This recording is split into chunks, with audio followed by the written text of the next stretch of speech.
Selamat malam Jebret Tim, Dep Dap Gris back bareng gue Vaniko Soekarno, dan malam hari ini gue nggak sendirian karena malam hari ini ada orang lapangan seperti biasa yang sibuk, tidak hanya di lapangan tapi juga sudah mulai siaran di mana-mana. Wih, ada Alvino Hanafi, what's up bro?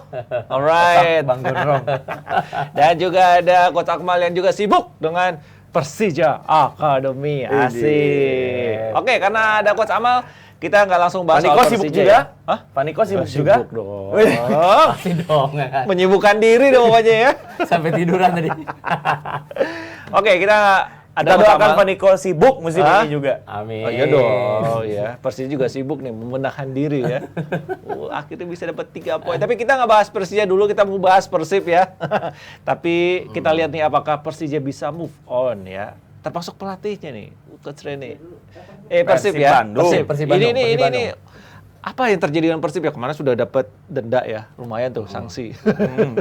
Sekarang posisinya lagi tersyok-syok juga nih di Liga ya. Kalau kita lihat berada di posisi 16 ya, baru dapat poin 1, cetak 3, keunggulan 5. Aduh. Ya kemarin sempat seri ya, Mas ya. Ini Boboto terpecah nih ya dengan kondisi seperti ini. Ada yang bilang Coach Rene harus out, ada yang bilang kalau udah dikeluarin sayang dong, berubah lagi dari awal. Resiko pelatih udah. Iya, sebenarnya apa yang kurang maksimal dari Coach Rene atau memang ada yang salah nih kalau lihat lo, Vino?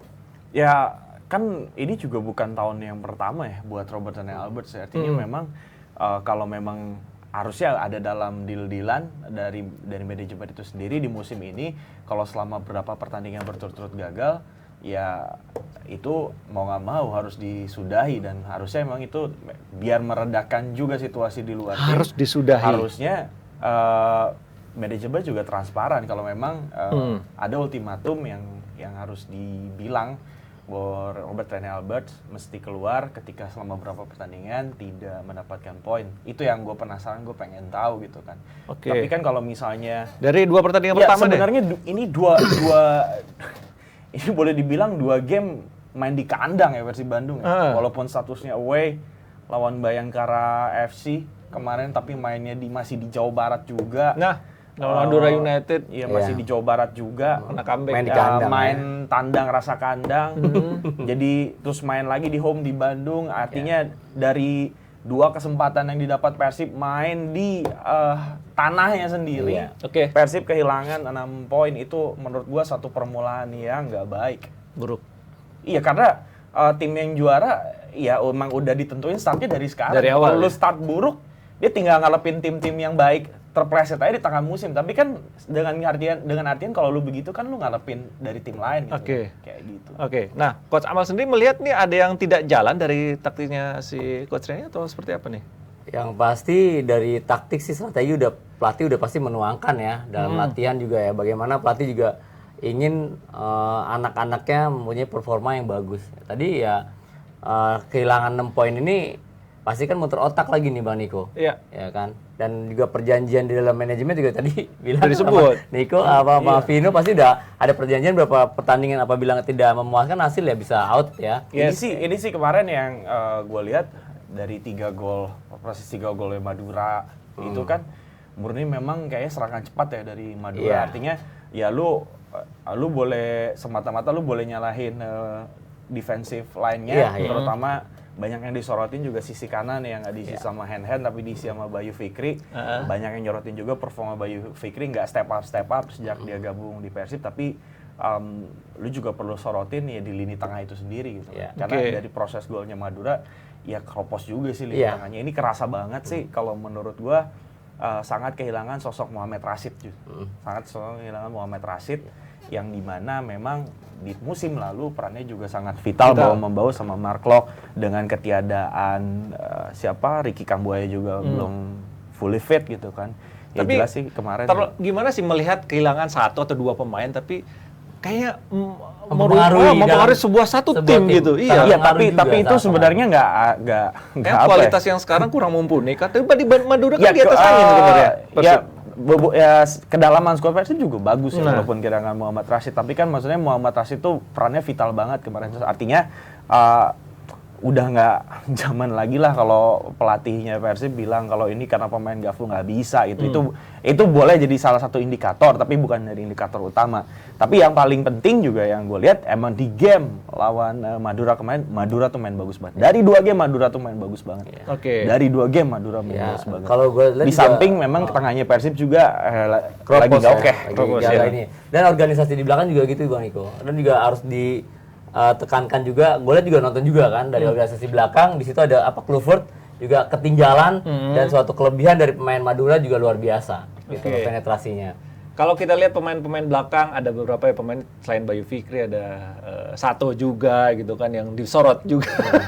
Lu ngelihat lini belakang Persib ini memang menjadi PR tersendiri, khususnya di dua laga terakhir ya. Ya kan di musim Apakah lalu kan pembelian Rene sebelumnya yang dibawakan dari Persiraya juga belum dipakai-pakai juga tuh? iya, tapi kan bukan diproyeksikan jadi pemain inti si Arianto. Di musim lalu kan Persib dia salah satu pertahanan terbaik ya, termasuk kipernya Teja Pakualam menyerang. Musim mulai 2 pemain pilarnya di musim lalu yang di lini belakang Teja sama Victor cedera gitu kan. Tetapi bukan jadi satu alasan yang satu alasan yang kuat kalau memang ujung-ujungnya kalah. Masih ada Fitrul, Rahmat Irianto bisa jadi back.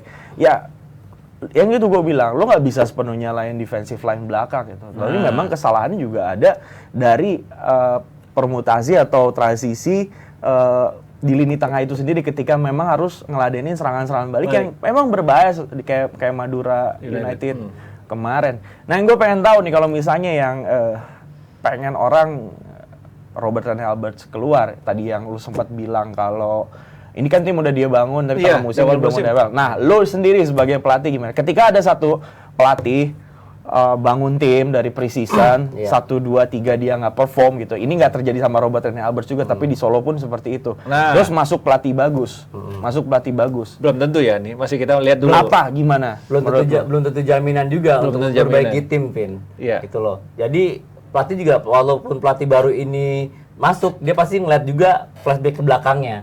Ya dari materi pemain kan juga pelatih baru kan juga banyak filosofi yang berbeda. Gitu loh, karakteristik yang berbeda. Tapi bukannya kalau pelatih setengah musim itu kayak ditanya dulu nih squad gua gimana, apa yang lu janjikan, kayak gimana, kayak gitu, apa gimana? Pasti ada, kalau pasti ada gitu. Tapi kan juga nggak jaminan juga. Oke, tapi kalau dilihat track recordnya Coach Rene kan udah berpengalaman ya di Liga 1 ya, apalagi di Persib kan juga udah lama. Iya, Jackson Eftiago juga lebih berpengalaman kali 4 gelar. Masih diragukan lagi gitu loh. Ya itulah seorang pelatih, Bang Niko.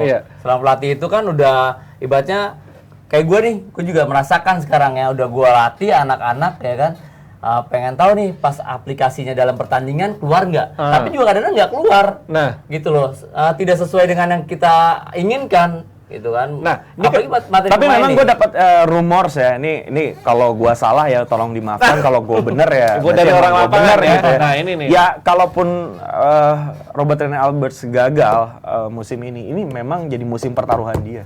Dia mau nggak mau harus berhasil, gagal, udah. Oke, kita masih menunggu apakah Coach Rene ini ditarget 1 atau 2 match lagi karena lawannya cukup berat ya. Tapi melihat situasi dan kondisi sekarang Persib cukup pelik, apa yang harus dilakukan dari pelatih sendiri? Coach Amal nih biasanya nih, melihat kacamata seorang pelatih, kondisinya dapat tuntutan dari mana-mana nih? Ya pastilah, tekanan udah pasti ada lah. Nah, jadi pelatih juga kan harus mengevaluasi pertandingan-pertandingan yang lalu. Ya, dan anak-anak ini dilihat pemain-pemain ini bisa nggak top performanya saat bertanding untuk kedepannya lagi. Jadi kadang pelatih udah deh selesai gue analisa ini, gue evaluasi, gue mau lihat pertandingan yang buat kedepannya. Seperti itu. Dan juga tadi gue setuju sama Vino, nggak hanya satu sisi dari pemain belakang, kan main bola ini kan kolektivitasnya kan sangat tim ya. Iya. Jadi Mungkin tengah juga dari tengah, mungkin dari sayap gitu loh ya kan. Nah, atau formasi juga harus dirubah, nggak 4-4-2 lagi. Iya kan?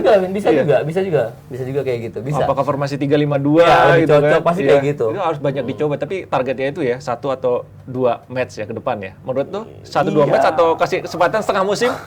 Abis ini kan lawannya susah ya, Borneo ya.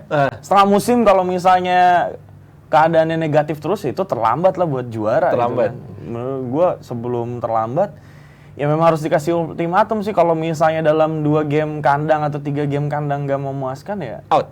Iya harus sudah siap-siap cari orang baru lah. Oke. Kenapa? Cari nakoda baru. Berbicara tentang nakoda baru nih. ada nama Paul Mutser ya. Ah. Ya, ini juga diberebutkan sama Persis ya. Ini kalau melihat Paul Mutser sendiri gimana? Paul Munster. Awal misalnya kemarin seperti Bayangkara Iya, ya. kan sempat untuk menggantikan Coach Rene nih.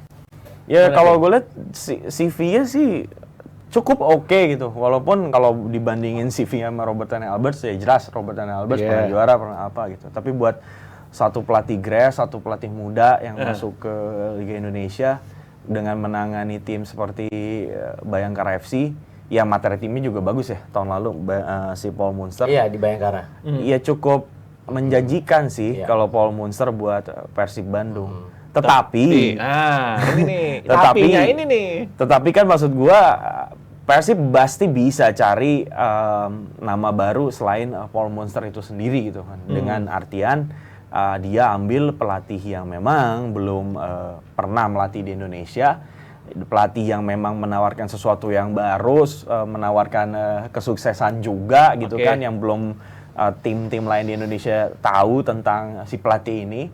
Harusnya di samping nama Paul Munster, Persib juga selain memikirkan nama pelatih yang udah pernah berkiprah di Liga Indonesia, gue juga yakin pasti Persib juga menaruh radarnya untuk memantau pelatih-pelatih yang belum pernah melatih di Liga Indonesia sih, seperti yang pernah yang dilakukan oleh Persija kepada Thomas Doll, atau yang dilakukan Persib Bandung pada 2018 ketika dia mendatangkan Mario Gomez, pelatih yang belum pernah berkiprah di Liga Indonesia sebelumnya, dan terbukti first impressionnya Mario Gomez itu terbilang cukup baik dengan materi tim seadanya gitu kan. Gitu. Oke, kita lihat apakah Persib akan mendatangkan pelatih baru. Nah, boleh. Jadi Boboto itu lebih suka kalau misalnya nih di asumsinya Robert Tane Alberts harus digantikan, apakah pelatih yang sudah baru teruji di Liga Indonesia, ada 3 pilihannya ya, ataukah pelatih yang baru belum teruji di Liga Indonesia tetapi di liga luar CV-nya cukup baik. Gitu. Boleh di komen di bawah ya. Nah, sambil menunggu jawaban Jebret Tim, ini ada bintang tamu spesial malam hari ini. Luar biasa ya. Siapa lagi kalau bukan El Capitano Fahrudin Ardianto, El Capitano, Madura United. Wah, dalam 2 laga perdana sukses ya membawa Madura United tampil oke. Selamat malam, Mas Fahrudin. Halo.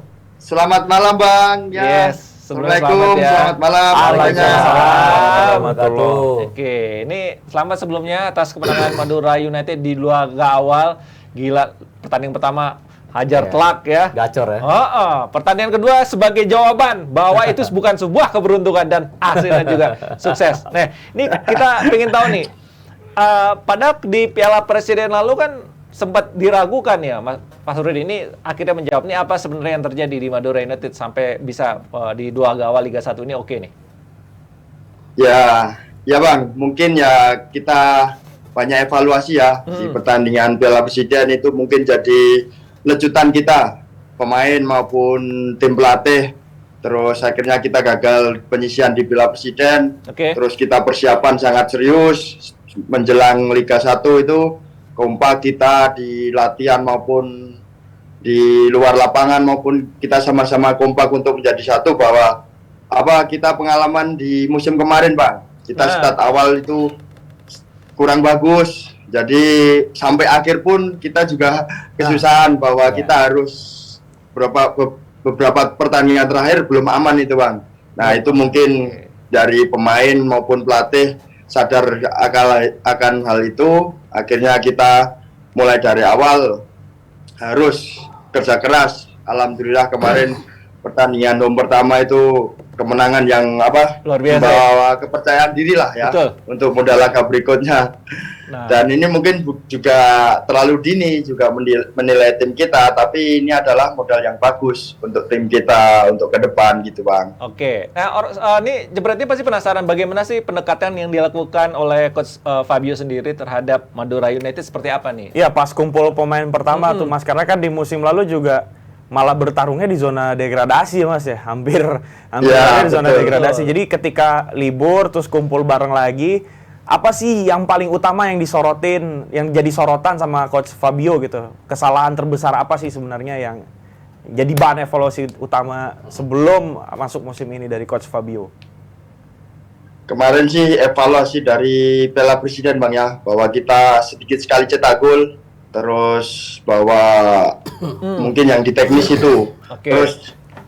Terus kalau di luar lapangan ya kita harus lebih kompak lagi. Kelihatan di lapangan yang Piala Presiden itu kelihatan kita mungkin banyak sekali pemain baru ya, Bang ya. Ya. Banyak sekali pemain baru yang masuk, terus asing juga banyak yang baru.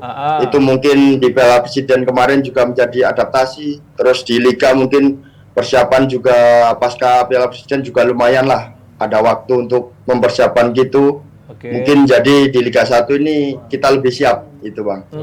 Mas, aku mau tanya nih Mas Farudin nih. Tadi kan pasti kan Mas Farudin nih diberi tugas khusus nih karena Mas Farudin di situ senior ya. Nah, dan sekarang nih dua pertandingan ini menghasilkan 3 poin lah ya Mas ya. Pasti juga ada pendekatan khusus dengan Mas Farudin dari pelatih Fabio, itu gimana Mas? Ya, kalau dari Coach Fabio kita untuk merangkul dari Coach Fabio itu untuk merangkul ke pemain lokal, Bang. Karena kalau dari asing kan kebetulan kita dari Brasil semua, mungkin komunikasi sama pelatih maupun untung ada Beto juga yang udah bisa bahasa Indonesia ya. Bahasa Indonesia yang udah lama di Indonesia. Dia bisa ya. dia bisa menerjemahkan dari pemain lokal sama asing. Jadi kalau saya sama Coach Fabio itu ditugaskan untuk pemain lokal untuk menghandle gitu loh, kekompakan di luar maupun di dalam itu. Terus Beto sama yang asing-asing ya itu Bang. Jadi kita harus saling kerjasama itu. Untuk taktik strategi sendiri gimana Cap selama latihan dari Coach Fabio Cap? Ya bagus sih karena kita tahun kemarin juga udah pernah ya. Pernah sama dia. Jadi kalau pemain lama ya udah lebih banyak tahu lah. Paham lah ya. Apa yang dia mau ya Cap? Situasi kemarin lawan Persib Bandung saya mau nanya itu. Ketinggalan dulu 1-0 gitu kan. Tetapi bisa berbalik jadi 3-1. Nah, sebenarnya di saat momentum ketinggalan 1-0, Mas tuh melihat Persib tuh tim yang kayak apa kemarin sehingga akhirnya ini dari kacamata pemain ya. Mas tuh melihat Persib tuh tim yang seperti apa ketika Persib unggul 1-0, juga tentang pembacaan skema atau permainan dari Persib dari yang diinstruksikan Coach Fabio sehingga akhirnya ketinggalan 1-0 bisa berbalik dan situasi tim ketika ketinggalan 1-0 tuh kayak apa gitu di Madura United sendiri. Ya, kita ketinggalan babak pertama awal-awal mungkin ya. Terus habis kebobolan itu kita sedikit panik sebenarnya, Mas. Terus akhirnya kita pelan-pelan untuk percaya diri lagi lah. Terus alhamdulillah sampai mungkin babak pertama itu selesai kita masih 1-0 ya. Terus di ruang ganti pelatih juga ngomong meyakinkan bahwa babak pertama meskipun kita ketinggalan 1-0 kita banyak peluang juga. Peluang, banyak menguasai pertandingan. Jadi di babak kedua kita harus lepas karena kalah 1-0 atau 2-0 kita harus balas untuk dapat poin karena target kita away itu pulang juga harus dapat poin Mas. Meskipun 1 sebenarnya itu, tapi ternyata alhamdulillah juga malah bisa menang di Persib juga. Tapi dari kacamata pemain celah terbesar apa yang dilihat dari sisi tim Persib Bandung atau tanpa merendahkan posisi lain, lini lain, kekuatan terbesar di lini manakah di pertandingan Persib kemarin yang dimiliki Madura? Apakah benar dari kacamata Coach Farudin bahwa Madura tuh kunci suksesnya menang di pertarungan lini tengah gitu? Karena kebanyakan golnya kan counter gitu. Gimana Coach? Coach lagi. Mas Cap. Coach. Cap, gimana Cap? Ya mungkin karena kita main away ya. Kita udah persiapan bahwa kita tunggu setengah lapangan untuk Persib, terus mengandalkan counter attack itu, kecepatan dari sayap kita. Mungkin Persib juga karena main di home ya, mungkin dia lebih percaya diri untuk keluar menyerang. Jadi itu kesempatan yang manfaatkan oleh pemain depan lah.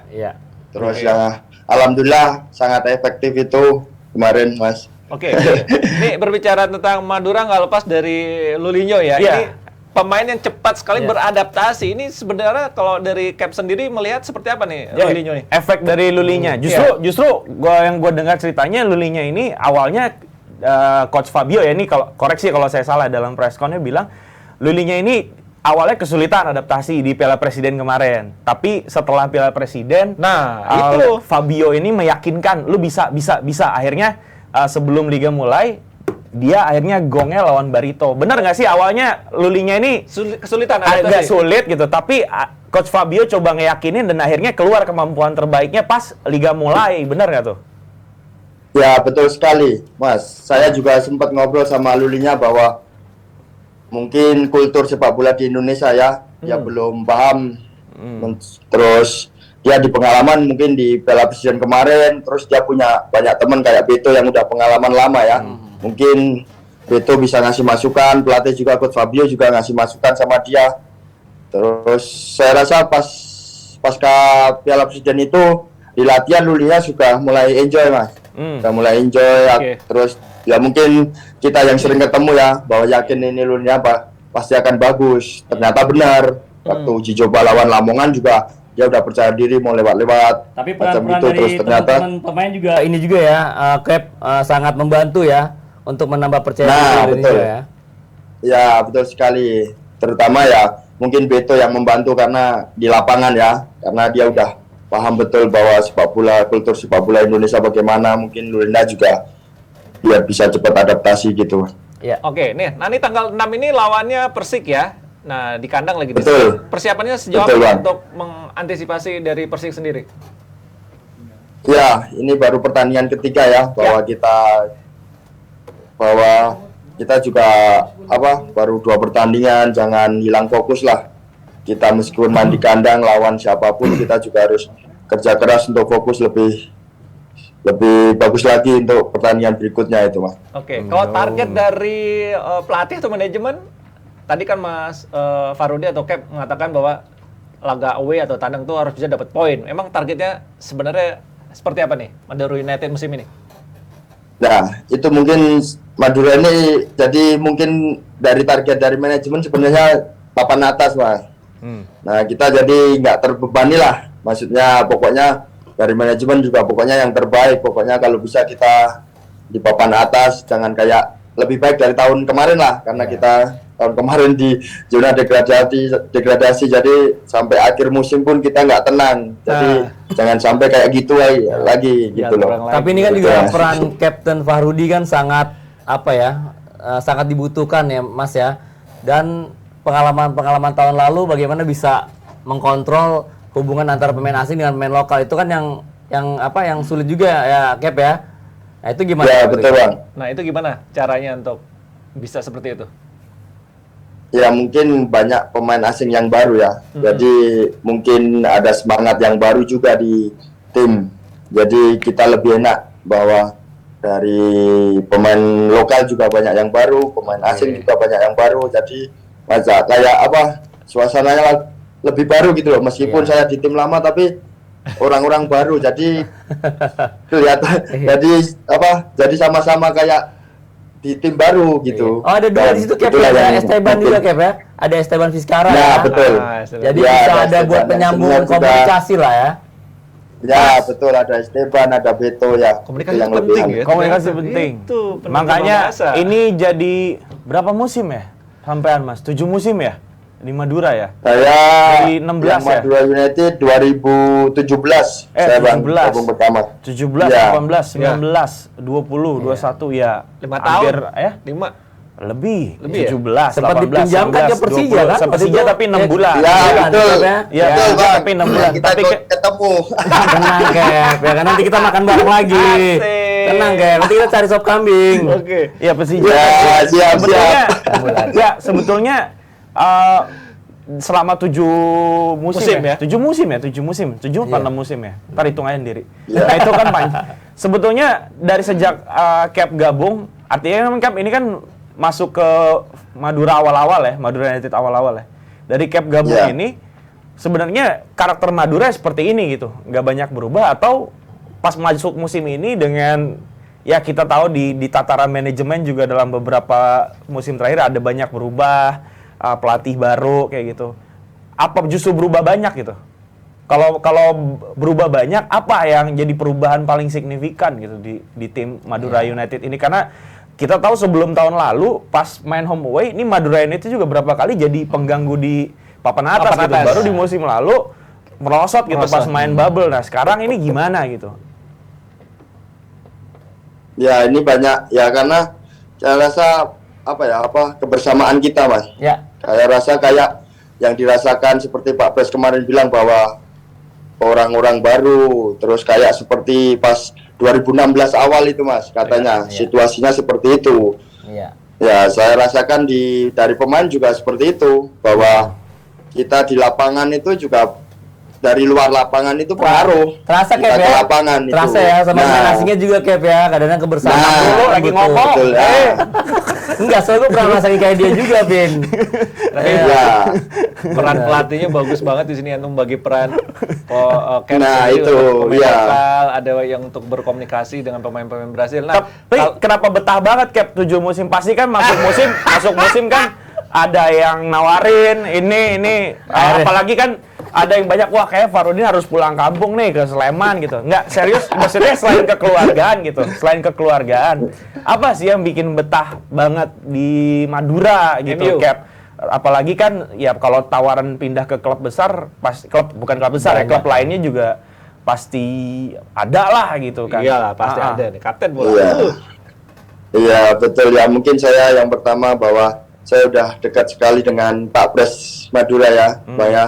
Pasang Terus ya mungkin kalau saya lebih anunya ya sama keluarga juga yang pasti-pasti aja lah gitu loh. Karena kita udah tahu bagaimana di sini gitu, Bang. Jadi nggak mau di luar juga belum tahu juga kan. Perlu adaptasi juga, terus dari manajemen gimana nggak tahu ya. Selama masih cocok-cocok di sini ya udah. Akhirnya cocok ya. Masih depan. Akhirnya cocok. Yang membuat Cap yakin, Iya. wah, apa visi dari Madura United ke depannya seperti apa? Ditambah itu mungkin. Ada dari Gimana, akademinya, visi ke depannya yang membuat Cap yakin, Ya gua apa akan bertahan di yang Madura yakin United. bertahan dalam jangka panjang yang buat Cap yakin gitu.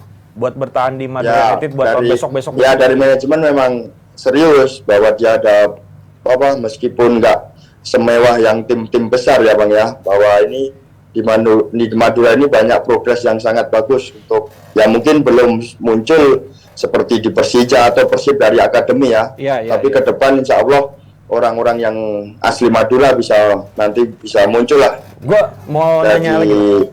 Boleh. Masih butuh proses Tapi ya. ini Cap, Iya, betul, Bang. apa punya keinginan atau yakin nggak sih bakal pensiun di Madura United? Kayak Asep Berlian aja tiba-tiba pergi gitu kan. Pasti sisa Mas Slamet sama Farudin nih yang orang lama kan. Walaupun sempat ke Persija. Legend Ya, nih. pokoknya kalau saya selama masih dibutuhin di sini ya insya Allah saya masih di sini juga, Bang. Iya. Satu fakta yang unik lainnya dari Farudin Arianto adalah dia pemain yang paling sering main di AFF dari 2012.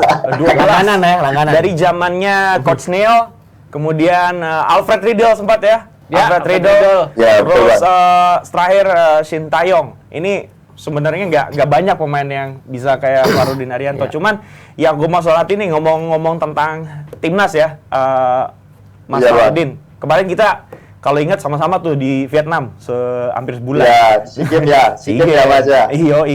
Nah, apa sih yang maksudnya kesamaan apa yang Coach Shin Taeyong miliki gitu dari Riedel, Neil Maizar atau yang lainnya, atau misalnya kesamaan yang nggak berubah yang ada pada diri Shin Taeyong yang satu itu. Kedua, Panjang amat lu pertanyaannya satu dulu. ya mumpung ketemu. Oh iya. Kedua, Yang dipotong ini di posisi defender sudah mulai banyak nama naturalisasi. Nah, Itu sebagai pemain yang cukup diandalkan oleh Shin Taeyong dalam beberapa event internasional, sempat dibawa ke SEA Games juga. Ini jadi pemain senior yang paling sering dipanggil gitu, Iya. Farudin Arianto.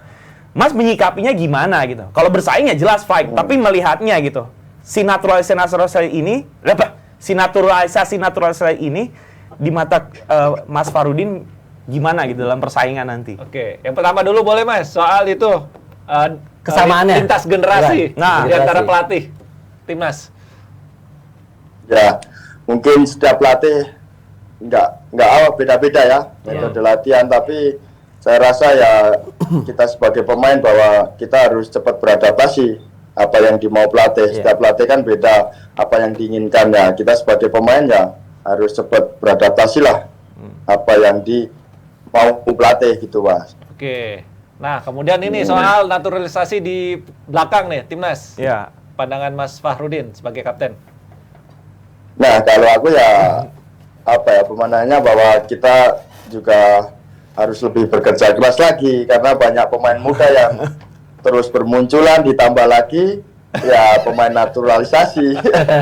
Jadi ya kalau saya pribadi ya pokoknya berusaha maksimal, kalau masih dipercaya dipanggil ya memberikan yang terbaik, gitu aja Bang. Karena umur juga udah mulai banyak yang muda Mulai gitu. senior. Tapi Coach Sintayong di Ya, itu. Cap tuh gimana sih? Apalagi kan dikasih jabatan kapten juga Mas Sintayong. Obrolan apa sih yang mungkin sampai sekarang sangat terkesan gitu? Sangat berkesan bagi Fahrudin Arianto terhadap Sintayong ketika diputuskan jadi kapten gitu. Apalagi untuk SEA Games Ya, kemarin. sebenarnya kemarin aku sebenarnya maksudnya nggak mau sebenarnya waktu nggak mau. putusan pertama. Maksudnya ada Asnawi, maksudnya saya lebih di belakang layar aja, maksudnya gitu loh Bang.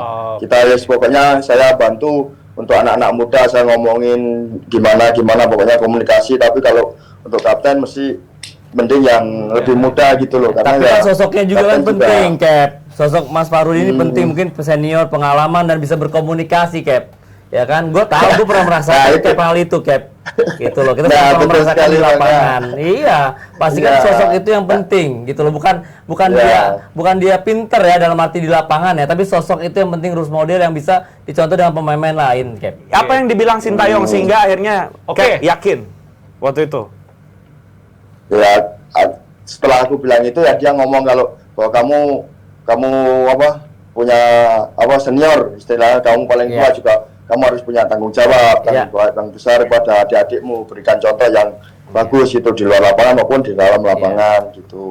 Saya lihat kamu bisa menjadi contoh yang bagus gitu, kata coachin gitu. Jadi akhirnya ya udahlah, saya terima. Saya terima nikahnya. Nah, kemarin ini juga nih, jadi CEO kita, Valen Jebret, wawancara ya dengan Ketua PSSI, Pak Iwan Bule. Dan di sana ditanya sama Mas Valen nih, bahwa sebutkan starting line up terbaik, dan disebutkan adalah nama Fahrudin Arianto. Gokil! Starting 11 terbaik Pak Iwan Bule. Starting 11 terbaik Pak Iwan Bule. Gimana Mas tanggapannya? Monggo. Ya mungkin terima kasih pada Pak Iwan Bule ya. Karena mungkin ya di eranya Pak Iwan saya masih main juga Pak. Mungkin kalau ditanya sama ketua umum yang dulu-dulu yang di eranya main ya mungkin ya bilangnya beda kan. Karena mungkin Pak Ketum juga kenal saya, sering telepon, jadi mungkin yang diingat pas ditanya itu saya, Pak. Gila, keren nih gue. Oke, ada lagi. Gue deh terakhir lah, Kat. Mas udah main di AFF 12, 14, 16, 19 sama terakhir gitu. Apa sih sebenarnya dari kaca pemain yang kita sulit banget gitu untuk sukses di AFF? Udah 3 final ya? 3 final. Berapa final, Mas? 2 final ya? 2 final saya, Pak. Kan? Iya, udah 2 final gitu. Final. Sebenarnya apa sih yang masalahnya itu lagi udah 5 kali main yang masanya nggak selesai gitu. Dari sisi pemain sendiri tuh apa sih Mas sebenarnya? Harusnya tahun ini lah jadi milik kita lah. Nasib kayaknya Mas ya. 16 nih. Nasib bisa juga. Atau melihat persaingan juga memang tim Negara lain udah pesaing berkembang nih. Tradisinya emang lebih bagus dari kita atau gimana?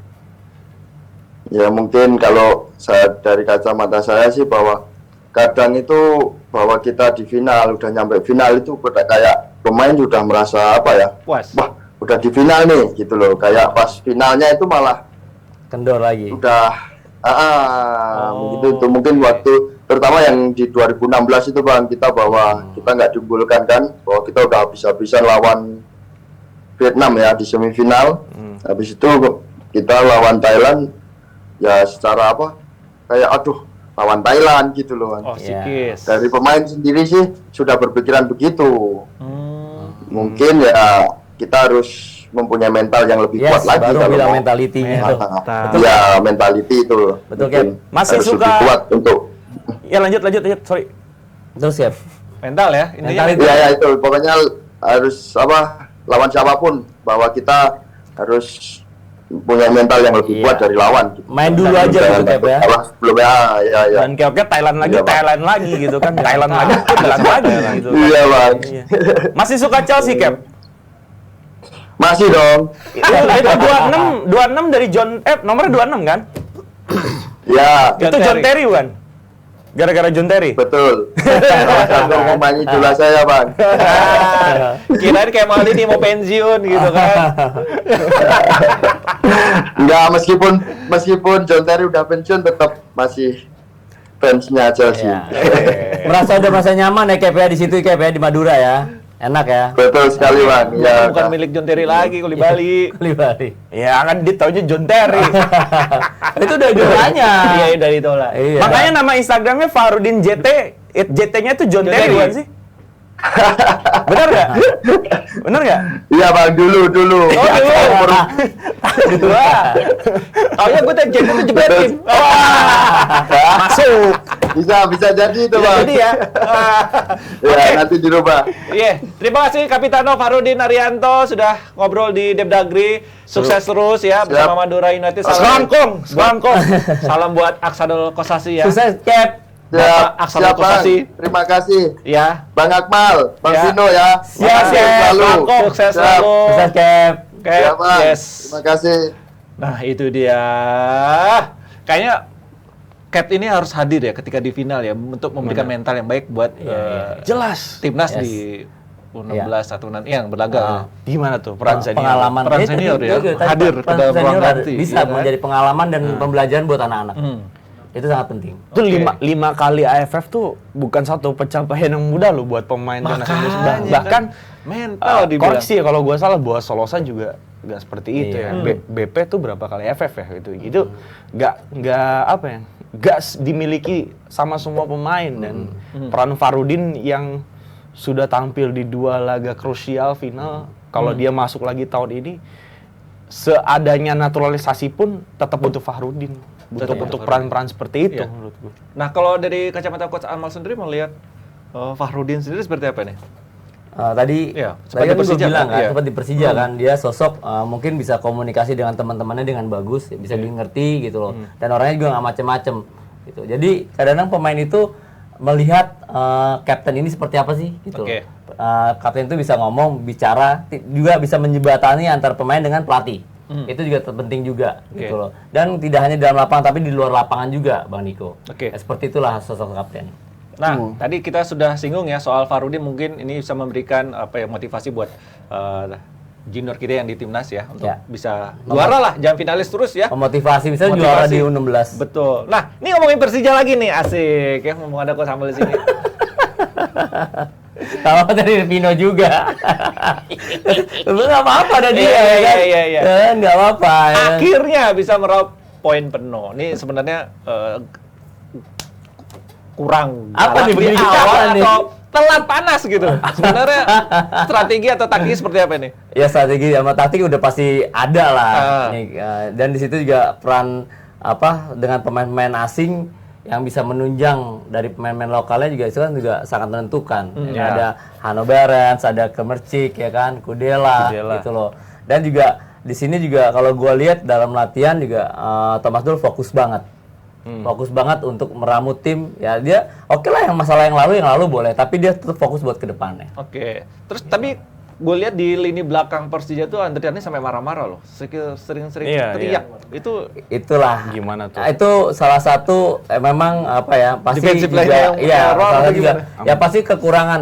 Kalau di pelatihan gini apa nih Bang Niko yang gue belajar. Jadi sebagai bagaimana kita untuk mempelajari kepelatihan itu kalau kita belajar kita pakai sarung pasti kalau kita tarik ke atas yang bawah pasti nongol. Kalau kita turunin pasti yang kepala nongol ya kan itu seperti itulah gitu. Analogi Mungkin yang baik. memperbaiki di depan yang di belakangnya bocor. Ya kan memperbaiki belakang yang depannya nggak gol-gol.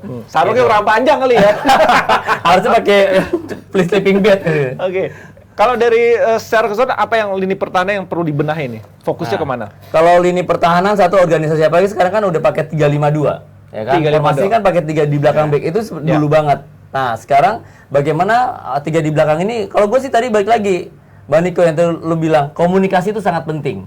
karena bisa membantu kinerja di dalam lapangan ya kan. Betul. Nah, Oke.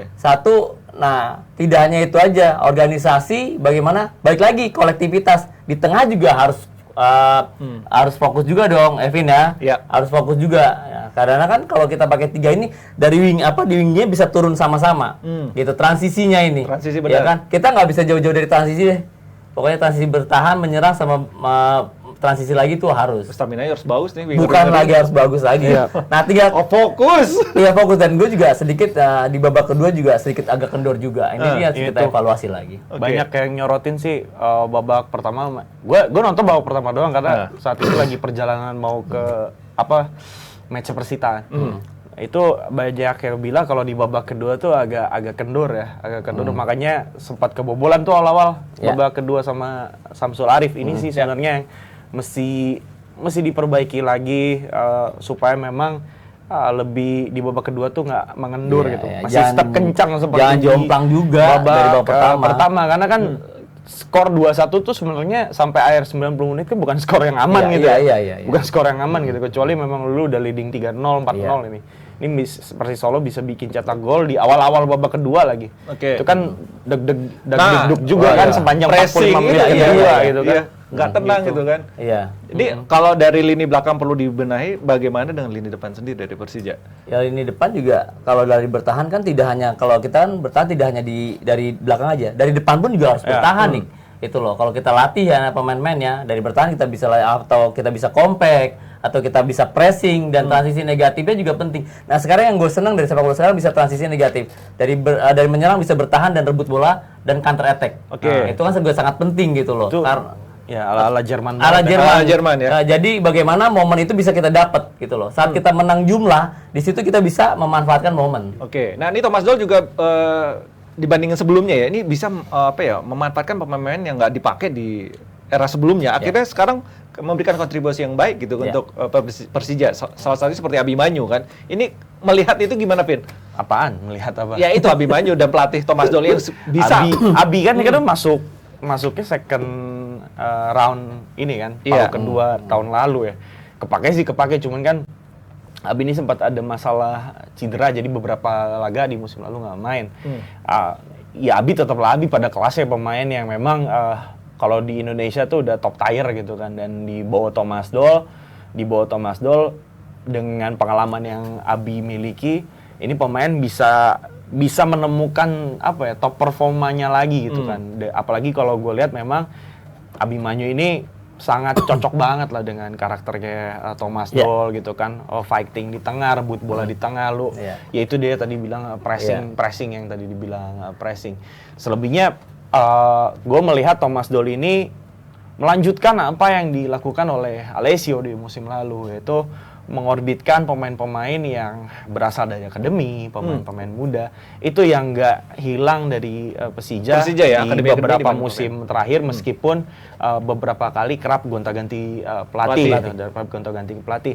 Kalau lu runut lagi dari belakang, 2017 Persija ini setiap musimnya nyaris terus memberikan atau mengorbitkan pemain-pemain binaannya ya. Kalau lu runut dari zaman Rezaldi sampai muncul lagi kemarin yang Rio Fahmi, siapapun sekarang lagi giliran Ferrari, itu sih yang nggak berubah. Dari Persija pun dari waktu zamannya Coach Akmal, Persija sama Gubernur Sutioso kerap diidentikan dengan Galacticos Indonesia, ngambil pemain dengan kontrak mahal. Ya sekarang pun ada pemain dengan kontrak mahal, tapi secukupnya, seperlunya. Jadi ini yang gue lihat kombinasi yang cukup baik gitu antara pemain akademi yang mereka bina, mereka hasilkan dalam beberapa musim terakhir, dipadu-padankan dengan pemain dengan dengan profil tinggi, tetapi profil tinggi yang memang Persija butuhkan gitu. Kalau zaman dulu kan sampai bench-benchnya kan profilnya tinggi semua gitu kan. Penyerang ada Rocky Putirai, ada Miro, ada Gendut Doni, ada susah banget Bin buat main. Iya susah banget, makanya lu nggak kepake kan dulu kan. Terus yang penting gajian Bin. Ya tapi sekarang Persija tetap ngambilin pemain dengan profil tinggi, terutama lokalnya ada Hanif, ada Ansamu, tapi ada Abimanyu. Tapi mereka ngambil ya seperlunya aja gitu. Seperlunya aja. Dan pemain-pemain dengan profil tinggi ini juga yang gue dengar memang perannya juga selain memang tactical, dia itu berperan sebagai mentoring terhadap, benar nggak? Pemain-pemain juniornya. Iya, mentoring. Salah satunya adalah Frankie Misa nih. Nah, ini kan masih 18 tahun dan akhirnya bisa istilahnya mendapat kesempatan dan kemarin cetak golnya kece banget nih. Luar biasa Ya, kemarin. Nicholas Moore melihat Frankie Misa sendiri seperti apa? Frankie Misa kemarin juga di Elite Pro 18 juga anak ini main terus ya, menjadi andalan dan dia mempunyai kelebihan di kaki kiri. Kaki kiri. Dan sekarang juga kembali lagi tadi gue bahas dari Vino, dari development sekarang kan tahun kemarin kita punya moto menuju tim utama. Sekarang the next level.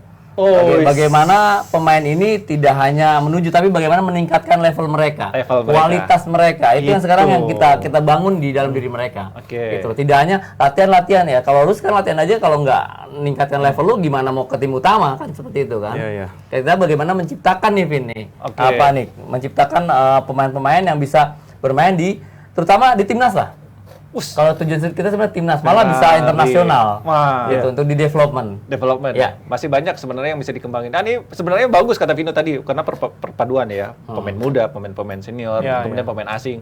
Ya, peran pelatih juga penting di sini. Gue mulai suka sih klub-klub sejak kita di banned FIFA ya 2017 mengharuskan tim punya pemain muda kan, akademi. Gitu kan. Ya bukannya gue merendahkan Persija, tapi emang yang duluan kelihatan kan Persib Bandung dulu tuh yang mulai dia buka akademi, dia juara 2017. Tetapi kalau gue sih pesan ya, kalau untuk akademi itu bukannya bersaing, tapi lu jadi apa ya? Jadi next inspirasi level juga gitu kan. Lu kalau ada akademi yang bagus ya lu ikutin. Kalau makin banyak yang bagus kan makin oke gitu kan. Dan itu akhirnya pelan-pelan Persija bikin juga itu mulai serius-serius tuh kalau salah di 19 apa 18 Iya, dari 19 kita lawan Persib kan kita final kan di Bali kan. Dari situ emang ya untuk sekarang kita sudah mulai fokus ya, walaupun Persib dulu menjadi juga dari akademi dari pertama dan sekarang kita juga memperbaiki ada semua. Jadi tidak hanya akademi, bagaimana kompetisinya juga bisa berjalan. Ya untuk alhamdulillah senang. Ya jadi dari kompetisi gue pernah punya pemikiran juga, bisa nggak sih kalau di Liga 1 itu yang genap mungkin ada ganjil ya. 16, 14, 16, 18. Mungkin di Liga 2-nya ganjil. Bisa 13, 15, 17. Untuk kompetisinya. Gitu.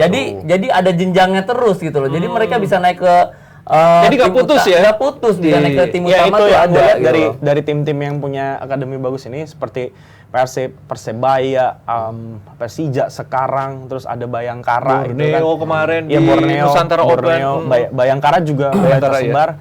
Itu saking melimpah ruahnya pemainnya, bahkan dia harus sampai bikin tim satelit kayak Persib punya Maung Anom sama Bandung United, Persija punya tim Persija muda. Itu ya dilibatin di Liga 3 itu. Persebaya juga kemarin ada itu kan yang main di Liga 3 ya bagus sih menurut ada tim satelitnya Kita lihat Persija nanti sejauh apa finish di Liga 1 yang jelas saat ini masih berada di posisi 9. Masih banyak ya dan masih jauh pertarungan di Liga 1 masih panjang, tapi kita juga akan mengintip kontestan lain ada PSIS ya.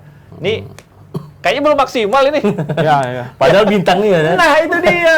Ini kan ditunggu ke belakang tim. Ya itulah yang ditunggu-tunggu kan. Sebenarnya apa yang terjadi dengan PSIS? Kalau lu bilang bintang gitu ya. Ya bintangnya asing doang, Bos gitu. Nah. Kalau lokalnya tuh kan maksudnya profilnya juga nggak siapa you name it lah gitu kan, nggak bukan maksudnya paling ada beberapa doang, apalagi mereka kehilangan arahan paling Dewangga lah ya, salah satu Dewangga gitu kan. Ya apalagi PSIS juga baru ganti pelatih, baru asingnya juga bongkar semua. Kalaupun ini mirip-mirip Persib ya. Iya, kalaupun mereka nggak berhasil selama 2 laga awal gitu ya, selama 2 laga awal. Ya belum jadi parameter kalau Sergio Alexander adalah pelatih yang gagal. Ini nggak apple to apple juga kalau bandingin sama Robert Rene Albert. Kalau Robert Rene Albert itu kan sudah bermusim-musim sama Persib Bandung. Ini tahun pertama sama Sergio Alexander. Hampir semuanya pemain belum pernah kerja sama dia. Lalu dia di Persiraja. Dua pertandingan untuk ngecap gagal PSIS, gue rasa ini belum bisa jadi parameter sih. Lu baru boleh ngecap PSIS itu dengan Sergio Alexander yang nggak berhasil, kalau udah jalan 8, 10. Kalau 2 laga nggak bisa jadi patokan sih. Belum ya? Iya, nggak bisa jadi patokan. Sementara Arema sendiri kemarin meyakinkan di turnamen sebelumnya, tapi di Liga 2 pertandingan awal nih masih tersiok-siok di papan tengah ini. Ini Coach Amal melihatnya seperti apa Arema nih? Mau merubah strategi lagi atau belum jaminan juga belum dari jaminan. hasil preseason kemarin. Belum jaminan juga gitu. Belum jaminan juga untuk bermain bagus di liga. Tapi sengaja menjadi modal yang baik, tapi sekarang udah keteteran di lini tengah. Sebenarnya apa yang terjadi dengan Arema? Ya, bisa juga kan juga dari performa pemain juga itu juga sangat penting juga, Bang Niko. Ya kan, melihat terusnya juga lawan-lawan juga pasti kan banyak perubahan. Kejutan ya? Kejutan ya kan. Bikin seperti shock itu. juga. Kalau lo lihatnya seperti apa nih Arema? Ya Arema kan sejak kemarin atau musim lalu mencuri perhatian, otomatis kan banyak tim yang Mencuri perhatian oleh pemiliknya. mempelajari ini, mempelajari Arema tentang cara bermain Almeida, walaupun dia datangin banyak pemain baru, tapi kan ya gue melihat Arema tetaplah seperti Arema ya, yang di musim lalu, tim yang memang ketika keadaan terdesak, diambang hasil tidak menang, maksudnya imbang atau kalah, tapi tiba-tiba cetak gol gitu kan. Mentalnya masih sama kayak musim lalu gitu kan. Mental apa ya, juang untuk menangnya tuh masih kuat, yang nggak hilang dari Arema gitu kan. Seperti kemarin kan lo udah 1-1 depan mata, tiba-tiba terakhir Sergio ngegolin. Itu nggak semua tim punya hal seperti itu gitu, dan Arema punya gitu kan. Nah, tetapi yang nggak hilang lagi adalah ya tim ini apa ya, masih sulit untuk masih sulit untuk tampil lebih atraktif, lebih ofensif lagi gitu. Walaupun sedikit demi sedikit gua rasa sih dibandingin tahun lalu mereka lebih baik sedikit dari sisi menyerang dengan masuknya Kamara, Ilhamuddin, yang lain-lain. Tetapi tim ini Arema kalau gua lihat sisi mana yang lebih menonjol masih sisi defensifnya, karena Defensif ya, gue lihat menonjol, tim ini mainnya negatif dalam arti yang bagus ya, negatif football dalam arti yang bagus. Ketika ketemu Arema nih bakal berpikir berulang-ulang untuk caranya membobol gawang Arema, dan itu terlihat dari postingannya PSIS sebelum lawan Arema. Sebelum lawan PSIS, sebelum posting Arema, dia bilang laga lawan Arema dia bikin satu karikatur, tapi kenapa hanya Adilson Maringga yang ada di karikatur itu? Berarti kan memang lini belakangnya Arema ini memang sudah jadi sorotan dari tim-tim lain gitu kan, dibandingkan sisi depannya gitu kan. Yang jadi spotlight di Arema justru bagi gua dan mungkin bagi kebanyakan orang, yang jadi spotlight itu di tim Arema adalah lini belakangnya yang memang sangat solid banget gitu dibanding lini depannya. Dalam artian kalau gua boleh bilang tim mana yang punya sisi atau lini belakang terbaik saat ini di Liga 1, ya gua nggak ragu bilang Arema. Tapi kalau misalnya di lini depan, gua belum bisa bilang kalau lini depan Arema ada yang terbaik gitu. Lini depan Arema masih harus terus proof lagi buat jadi yang terbaik, karena masalahnya ya mungkin beberapa masalah di musim lalu sudah terhandle, tapi baru sedikit demi sedikit, belum signifikan menurut gue. Tapi yang bisa menjebol gawang Arema kemarin di laga perdana Borneo ya. Seperti balas dendam kemarin gagal di turnamen sebelumnya. Akhirnya bisa jebol 3-0 di laga awal. Mungkin itu pembedanya di situ. 3-0 kan. Iya, dia kebobolan 3-0 ya. Maksudnya ya sekelas Maringga pun punya bad day ya. Tapi tadi 3-0 itu juga kan ya dia nggak ngegolin 0 ya. Maksudnya nggak ngegolin 0, berarti 0. Selain masalah di belakang, lawan Borneo juga di depan juga disorotan, apalagi Kamara nggak main kan lawan Borneo. Oke, Liga 1 masih panjang, banyak tim yang kemarin kalah di laga awal, ada yang bisa membalikan di laga kedua, mencoba untuk bangkit lagi, tapi yang jelas ada perjuangan timnas U16 di AFF ya, ada nama bintang di situ, ada Kakak, Figo, Zidane.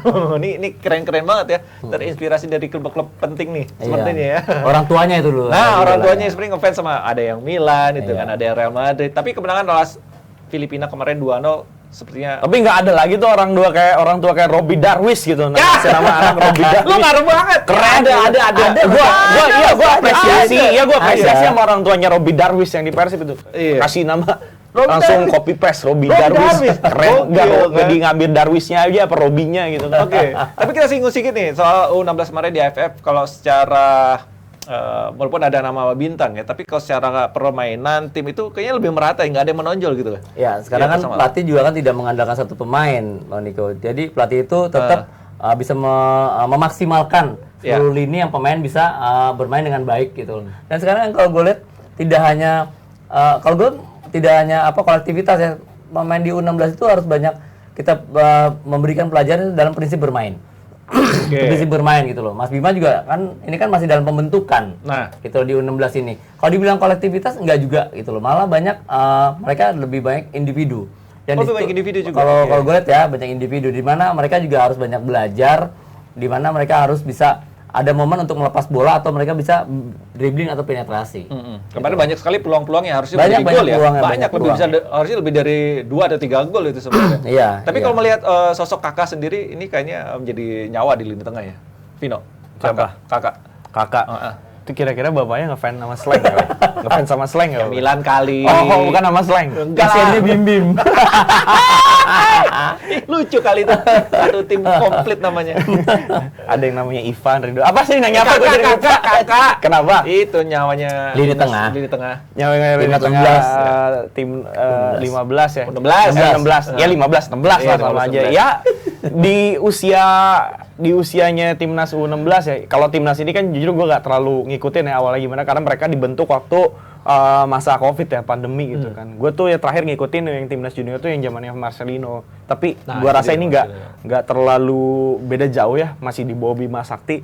Karakternya Bima Sakti ini memang dia ngandelin kolektivitas gitu. Jangan heran kalau dalam satu game dia rotasi sampai banyak pemain gitu. Kalau karakternya Coach Bima tuh kayak gitu. Gue inget dia memang pengen anak-anaknya tuh apa ya, punya jam terbang merata gitu, punya penampilan yang seimbang. Semua dikasih kesempatan untuk tampil.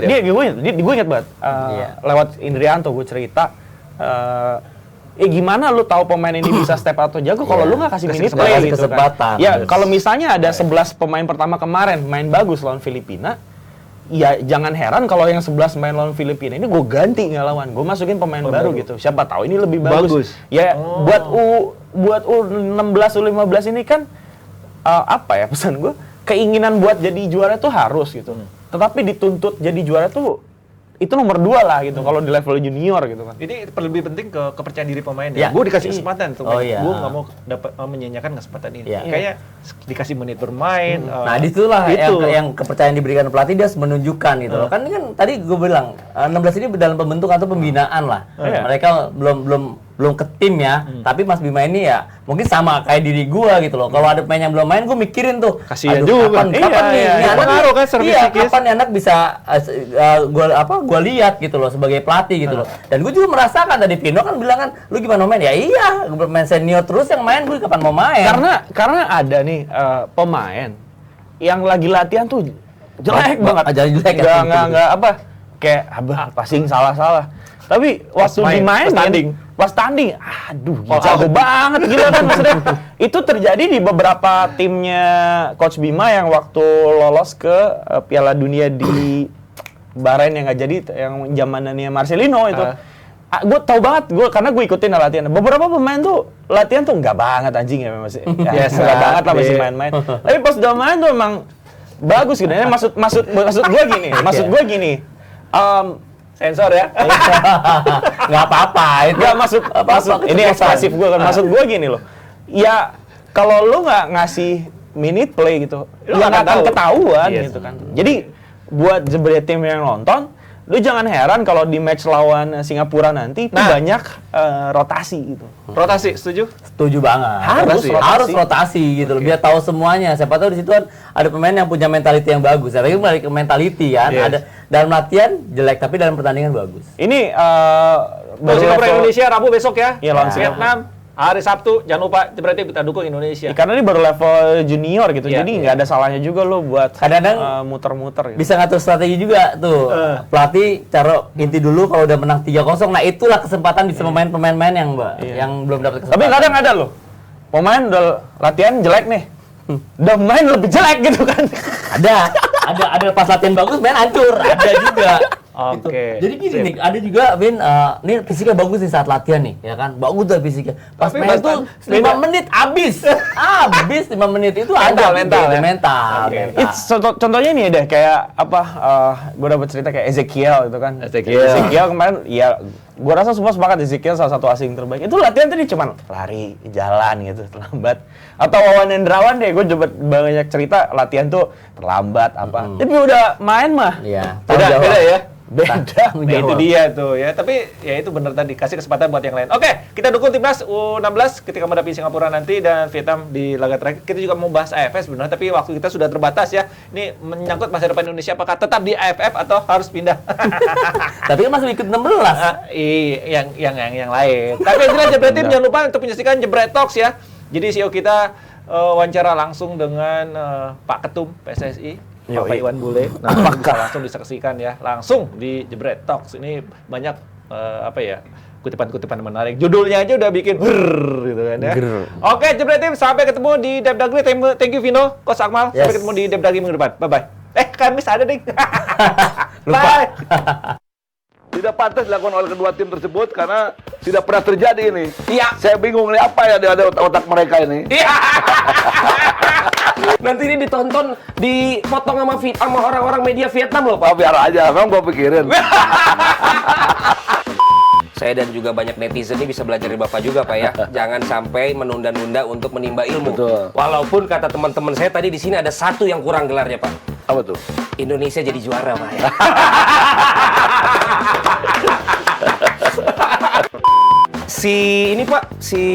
Ada yang bilang katanya Bapak mungkin setuju naturalisasi karena nama Bapak, karena itu nama Bapak Iwan Bule, Pak ya. Ada juga ngeliatnya kemarin tuh siapa nih? Dari dulu kelihatan kayak bule kali, Pak ya. Kayaknya, Pak. Ya, sampai adalah sedikit turunan. Kakek saya Jerman ya. Oh, Guten Tag, Guten Morgen. Wisbekendeutsch. Beckenbauer. Cuma pertanyaan saya gampang, Pak. Lebih susah di 3 Bapak mimpin daerah itu apa satu organisasi ini, Pak?